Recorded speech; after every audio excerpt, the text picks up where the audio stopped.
Our top story this half hour, a trial here in New York is bringing a great deal of attention to a deeply insular religious sect, a fundamentalist group of Hasidic Jews. CBS This Morning senior correspondent John Miller has been following the trial. He's here with a revealing look at the Satmar sect. John, good morning. Good morning. Fascinating case. And it's a case that's being watched closely, Anthony, not just because of the allegations that a trusted community leader sexually abused a young girl he was assigned to help, but also because the trial has pulled back a veil, concealing the inner workings of a closed community. The trial of Nehemiah Weberman this week in New York is opening a window into one of the most insular and often secretive religious sects in the country.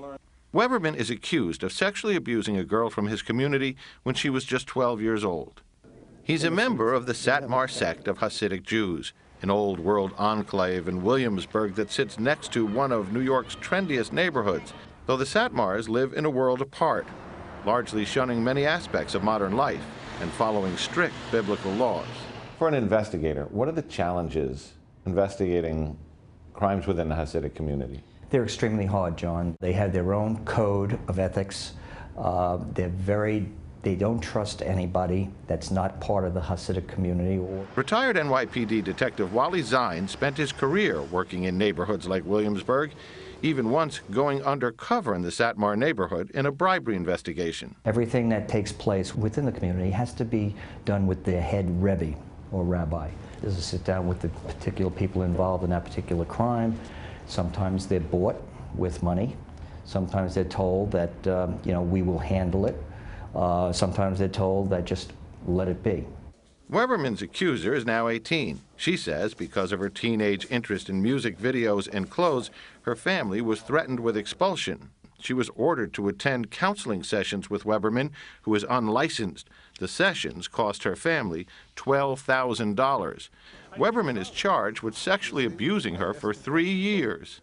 She eventually reported the crime to a social worker who alerted police. Earlier this year, 4 members of the Hasidic community were arrested for allegedly offering her family $500,000 to keep quiet about Weberman. I mean, here's a person, he should have been locked up for practicing medicine without a license. He's allowed to do it. This is done by the community. They're accepting his say no matter what it might be. I would say it's a cult, yes. Author Deborah Feldman grew up inside the Satmar sect. Because it's a very difficult life. There are a lot of rules, there are a lot of people watching you. There's only one right way to live in that community, and if you can't make it work, you're really stuck. You have no other option. This year, Feldman released a memoir, Unorthodox, The Scandalous Rejection of My Hasidic Roots.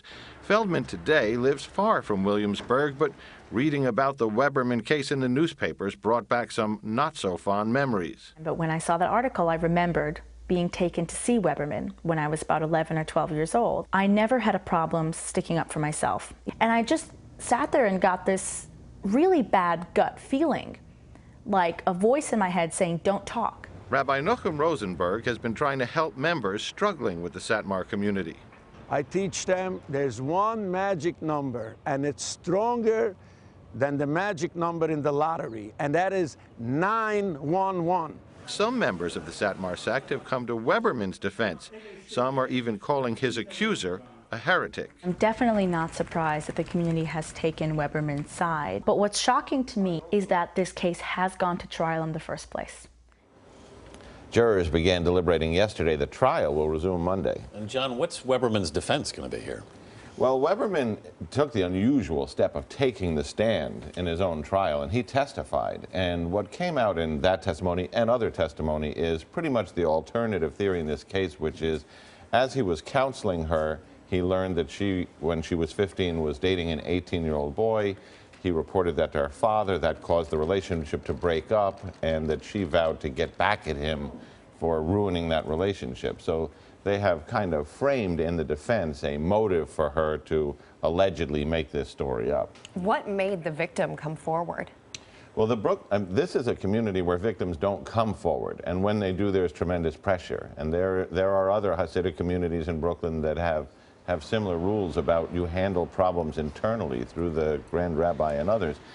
The Brooklyn District Attorney, to address this, started a special program where victims could come forward. They would be guaranteed anonymity, And the controversial part of the program was, they said, so that the community would be more amenable to it on the level of the community elders, that the accused would be guaranteed a level of anonymity. They wouldn't announce the investigation or the arrest or the trial or the conviction, that the press would have to find their way to it themselves, when outside of that community, of course, they announce all of those cases.